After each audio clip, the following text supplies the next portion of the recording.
Est-ce que tu penses que tu serais plus heureux si tu étais autre part? Est-ce que constamment tu te dis que si tu étais à tel ou tel endroit, si tes circonstances et ton environnement changeaient, eh ben, tu pourrais être plus heureux? Est-ce que tu te dis que si tu partais dans tel pays, tu plaquais tout et partais vivre là-bas?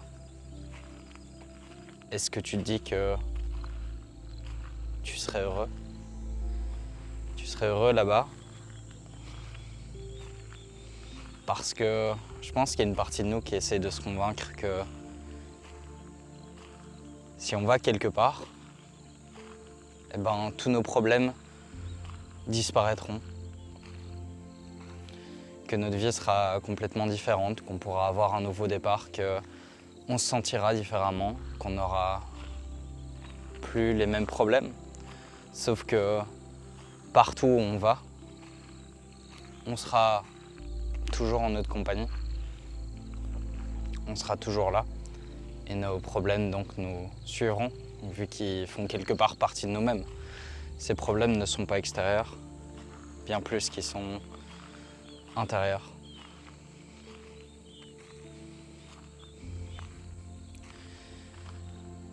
Et je pense que jusqu'au moment où on acceptera que si on n'est pas heureux ici, ben en fait on ne sera pas heureux autre part. Et ben en fait on continuera sans cesse d'acheter une excuse ou d'acheter un scénario alternatif et de quelque part postposer notre bonheur, de nous dire que on n'a pas accès au bonheur maintenant, tout simplement parce qu'on n'est pas au bon endroit. Et que si on se déplace, si on déménage, si on voyage, eh ben en fait on sera seulement heureux à ce moment-là. Et donc tout ce scénario qu'on achète nous empêche quelque part d'avoir le pouvoir sur ce qui se passe maintenant. Et de se dire que si on n'affronte pas ces problèmes-là maintenant et si on n'accepte pas qu'ils font partie du moment présent, peu importe où on est, et ben en fait on achètera sans cesse un scénario un scénario miraculeux, quelque part un miracle. Et donc il faut accepter que effectivement, si on n'est pas heureux là maintenant, eh ben, c'est qu'il y a des problèmes qu'on doit résoudre et que ces problèmes ne s'en iront pas si on crée un projet futur qui se situe autre part.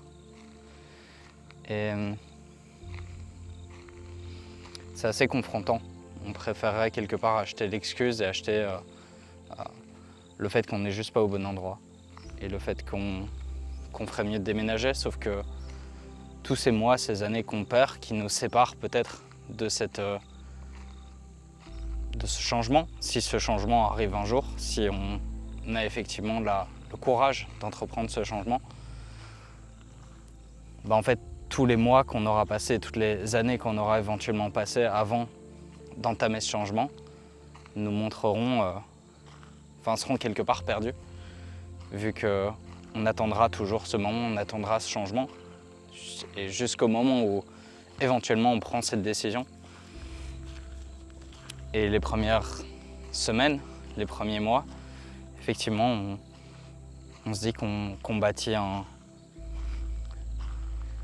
nouvel avenir, qu'on a l'impression qu'on a laissé toutes ces parties de nous-mêmes qu'on ne met pas derrière nous, sauf qu'elles nous suivent toujours. Il suffira juste que la routine s'installe et que notre environnement ne soit plus aussi nouveau et ne soit plus aussi frais que pour qu'on retraverse exactement les mêmes problèmes. Et à ce moment-là, on sera tenté de faire exactement la même chose. Se créer un autre projet, un autre scénario dans lequel on va déménager et on va aller à un autre endroit ou bien on va faire un autre projet ou peu importe ce que ce soit. Et c'est celui qui nous rendra finalement heureux. Et donc on attend finalement quelque part ce projet. Ce projet maintenant, c'est le remplacement du projet précédent. Et donc on se languit, on attend. Et on se dit juste, tiens, en fait, j'ai pas nécessairement à être heureux maintenant, vu que je suis convaincu que quand ce projet-là arrivera, dans quelques mois, en fait, à ce moment-là, je serai heureux. Et on visualise et on y croit. Sauf que quand on sera arrivé à cet endroit-là, les premières semaines, les premiers mois seront à nouveau remplis de fraîcheur, jusqu'à ce qu'on retombe exactement dans les mêmes boucles. Puisque fondamentalement, on s'est transporté à cet endroit-là, on est toujours la même personne, on n'a pas nécessairement évolué. Quelque part si, mais on n'a pas laissé les parties de nous-mêmes qu'on espérait fuir. On ne les a pas laissées derrière, on les transporte toujours avec nous, vu qu'on a refusé de les affronter, vu qu'on a postposé le fait de faire face à elles. Et donc on cherchera le prochain projet. Et ça peut se répéter dans une boucle infinie. On cherche constamment à être autre part et on n'est jamais là où on est réellement.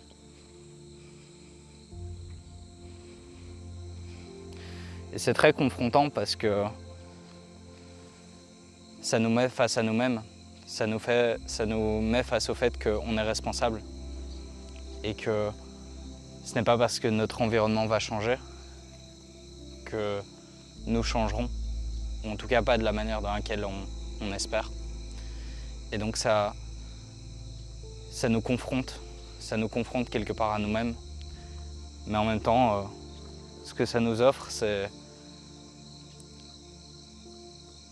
la possibilité d'être honnête, la possibilité d'être vrai et en phase avec ce qui se passe plutôt que de vivre dans une illusion.